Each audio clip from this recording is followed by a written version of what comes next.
Own money ko to Wala naman mag-sponsor sa akin. Konti lang naman yung aking mga subscribers tsaka yung mga nanonood sa akin. Arte ang...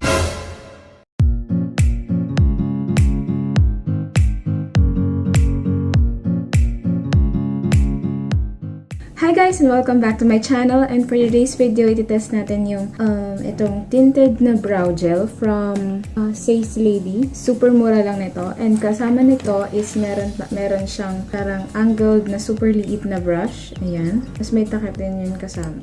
And itong parang pointy lang na brush. Ayan. Ginamit ko na to for yung unboxing ng Sace Lady na video. Sa tinest ko, nag-swatch ako nito.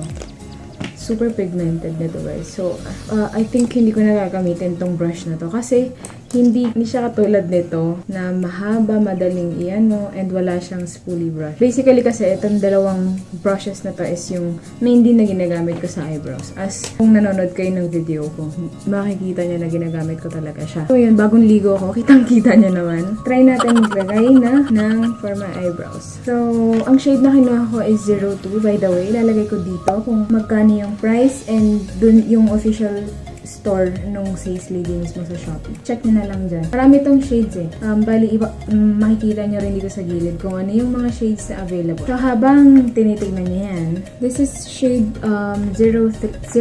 Kaya mag-focus ka.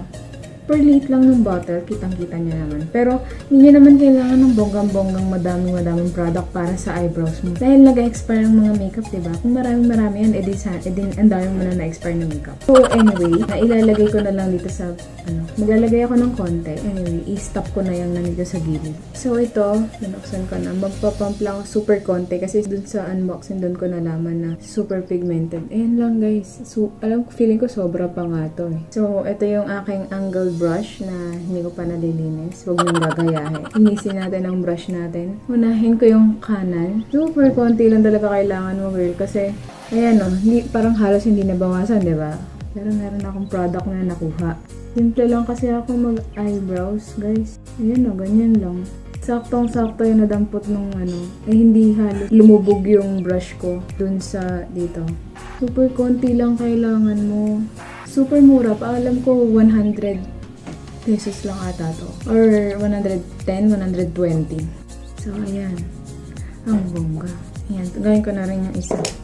Isang dampi lang kailangan nyo. Sinusundan ko lang yung eyebrow tattoo ko Ganun lang ako mag-eyebrows. So, ayan. Tapos, i-gradient out ko na yung nandito sa corner. So, parang hindi nagalaw yung nandito, And tapos na yung eyebrows ko. Ganun lang. Mas gusto ko talaga parati yung nandito. Hindi ko lang bakit. Hindi ko siya mapantay. Ever. So, ayun na guys. Hayaan lang muna natin iset. Ang daming natira. Halos hindi nabawasan. Super pigmented talaga siya. And hindi siya mahirap i-spread. So, mas nauna ko nilagay. So, try kong i-stamp. Parang i-stamp lang. If ever magta-transfer. Hindi siya nag-transfer. Ay, may konti pala. Hindi ko alam kung kita nyo. Hindi naman ganong super kita. Tsaka hindi shiny yung effect. Matte siya. So, yun lang guys. Ang time ngayon is 11:45. Mag-check-in na lang ako mamaya. Guys, update lang tayo sa ating eyebrows. Ang ganda pa din. Buo pa din. Ang oras na ay 6:13 PM. Hi guys! Update ko lang kayo. It's already 10:08 PM. Update lang tayo sa ating eyebrows. Ayan ang lagay ng ating eyebrows. Ang ganda pa rin niya. Kasi kahit nag-oil up na ako, nagiging shiny nagiging shiny talaga yung eyebrows ko. Normal talaga yan. Kapag kahit may makeup or wala. Nag-shine siya pag nagiging oily na yung face ko. Una kong opinion with this product is, ang dami. Yung 100 pesos mo super sulit. Tapos, hindi ko lang gusto yung kasamang ganito. Siguro kung tinanggal nito, mga 10 piso isa. 80 pesos na lang to. Mas okay, diba? Pero hindi ko kasi kailangan ito. Mas okay sana kung matino-tinong brush yung sinama nila. Pero hindi.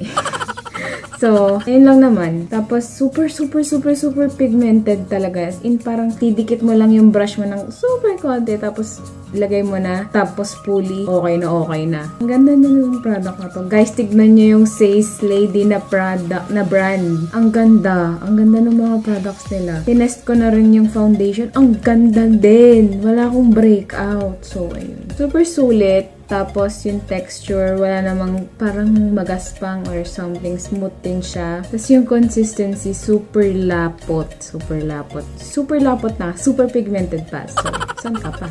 Sace Lady na. So, yun lang guys. If ever may gusto kayong product na ipa-review, please comment down below. Also, check my social media accounts na nandun sa description box below. And also, if you like this video, please hit the like button and please subscribe to my channel. So, see you in my next video.